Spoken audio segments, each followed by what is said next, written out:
Hey, I wanted to show you guys my process for putting together the reference material for this illustration.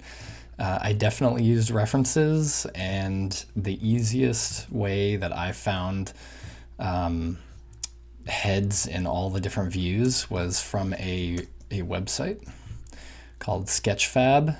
There's a bunch of different websites like this, but this one actually gives you an interactive model that you can rotate.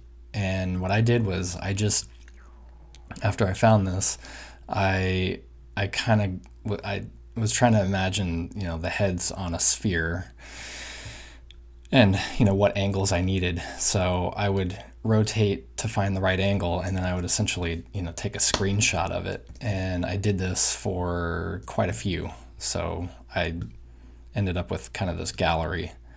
And then what I ended up doing after that was, let me get this. I started kind of pasting them together into Photoshop. So I started with one half of the sphere of heads, and then I just duplicated that.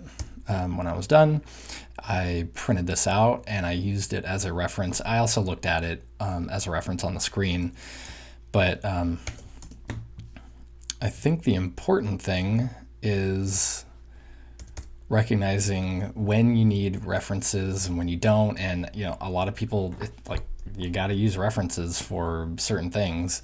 I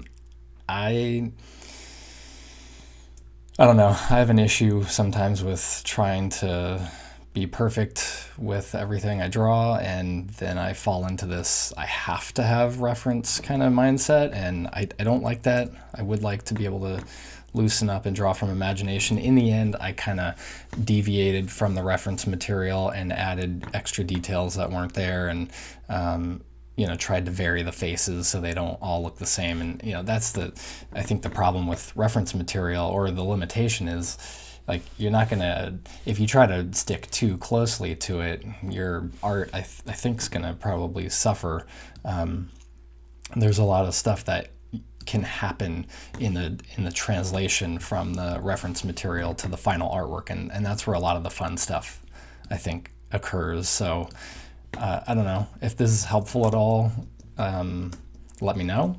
But I do think it was worth. I just wanted to point out, I do use a lot of reference material when I have the time, and there's different places that you can find stuff. But in this particular case, because I needed a head in so many different views, I thought, well, shoot, there's probably somebody, or there's a website that already kind of offers that. So Sketchfab, I'll post a link so that you can check it out.